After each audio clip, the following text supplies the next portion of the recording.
5 years of ducking. That's what Jon Jones' legacy is going to amount to. The new UFC fans who have started watching the fight within the last 5 to 6, 7, 8 years don't know who Jon Jones is properly.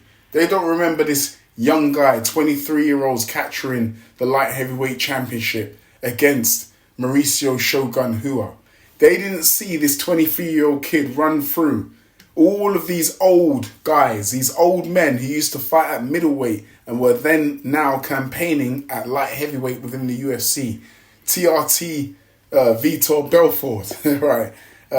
Stephen Bonner, Lyoto Machida. The list goes on. Chael Sonnen.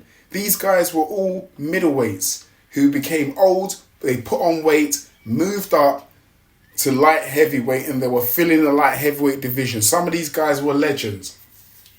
Rashad Evans, these guys. Jon Jones plowed through those guys to make his legacy. These guys gave Jon a shot at the title, and Jon took the title and took it to new heights. He then had the battles with Alexander Gustafsson, Daniel Cormier, right, who I believe is his best win, right, the Daniel Cormier fight. Vincent Cruz, when he came out from a long layoff and he looked totally different, you know, when he got done for PEDs, and then he came back against Vincent Cruz and looked terrible, looked like an average guy. Later on, you started to get the old Jon Jones came back, but then he kept popping. Okay, he kept popping.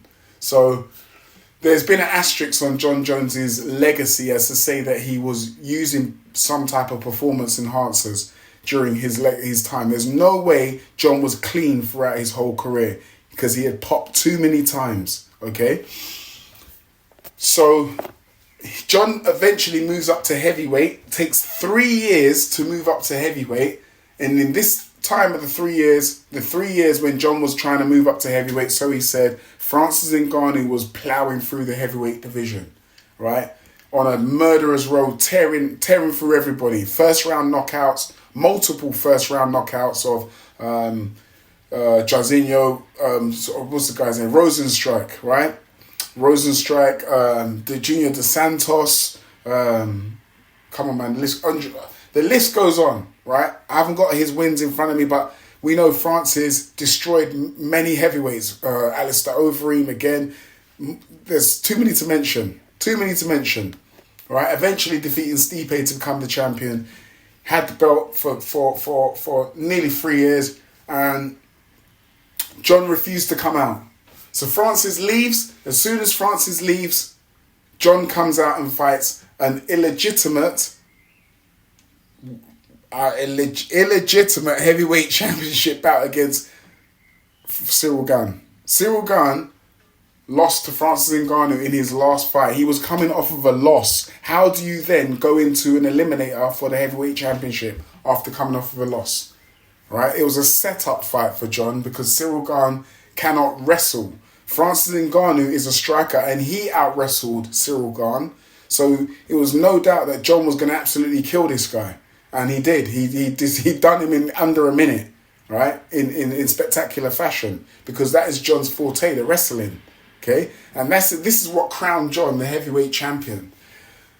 The fans came out and defended Jon and said Jon's a legitimate champion. Francis Ngannou ducked Jon. I couldn't believe it when the UFC fans came out and said that. They came out and they stuck with Jon Jones. The UFC fanboys, these are not MMA fans, these are UFC fanboys. There's a big difference. If you don't know, go and check it out, right? As MMA the sport, UFC is an organization. You got guys that fanboy the organization, and they were saying that Jon is the legitimate champion, Jon's a champ, and Francis is a duck. When we all saw Jon hide out for 3 years while Francis is the champion, when he left, that's when Jon came out to play and beat an illegitimate Cyril Gane, right? So now Jon's the champion, in my eyes, the illegitimate champion, right? The UFC, I believe they knew Jon wasn't keen on fighting any contenders. And this is the reason why they put out an interim belt, right? They put the interim belt out and Tom Aspinall won the interim belt. We all know how he won it. He beat Sergey Pavlovich, coming off an injury. beat Sergei Pavlovich, he won the belt, and then he defended against Curtis Blaydes because Jon didn't want to fight. Jon went on to fight Stipe Miocic. This has never been heard of in the UFC. An interim champion defending his interim belt while the champion goes on to fight a contender. Stipe's not even a contender. Stipe is a former champion who hadn't fought for 3 years. This was unheard of. And what happened there destroyed the UFC's brand massively. The UFC heavyweight division is an absolute joke.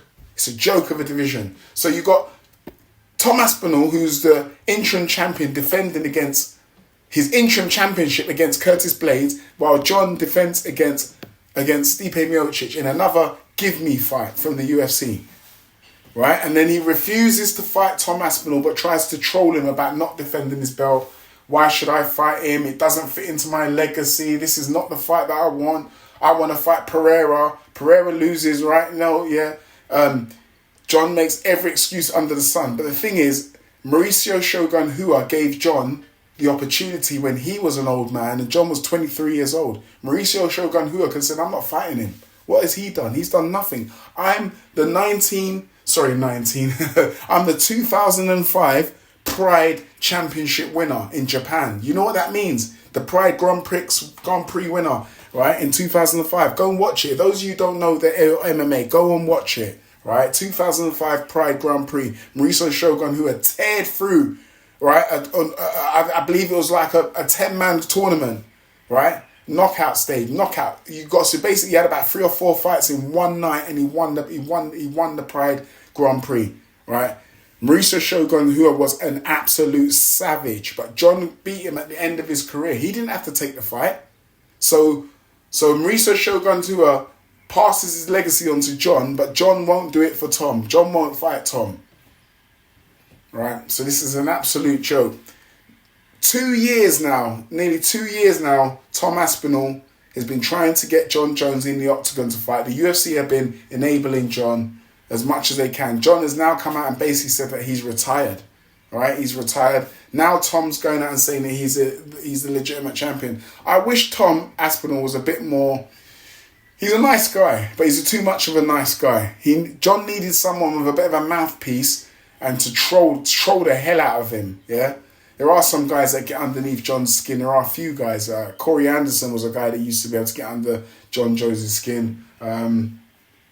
There are a few others, man. There are a few others. But, you know, some of the allegations that Colby Covington made a few years back about Jon are starting to look like they're true now. And to tell you the truth, all the talk about Jon being a homosexual and stuff like that. I mean, I'm going to be honest. I'm going to be front with you now. I saw this like 10 years ago, right? I saw this 10 years ago. If any of you want me to make a video of how I realised this, put it in the comments. I'll make the video. But anyway, enough said. Jon Jones, I said a year ago this guy needs to be stripped, so I can't believe people are only making noise about it now. It really frustrates me to see that the fans are making noise about it now. The same UFC fans that were defending Jon when he beat Cyril Gane to become the champion and saying that Cyril Gane ducked Jon are the same people now that are crying and saying the UFC needs to strip Jon Jones because they've now realised they backed the wrong horse. They were backing a man who doesn't want to fight. They were backing a coward, a duck. Quack, quack, enough said. Smash the like button, hit that bell for notifications to get all the new latest videos. 5 years of ducking. That's what Jon Jones' legacy is going to amount to.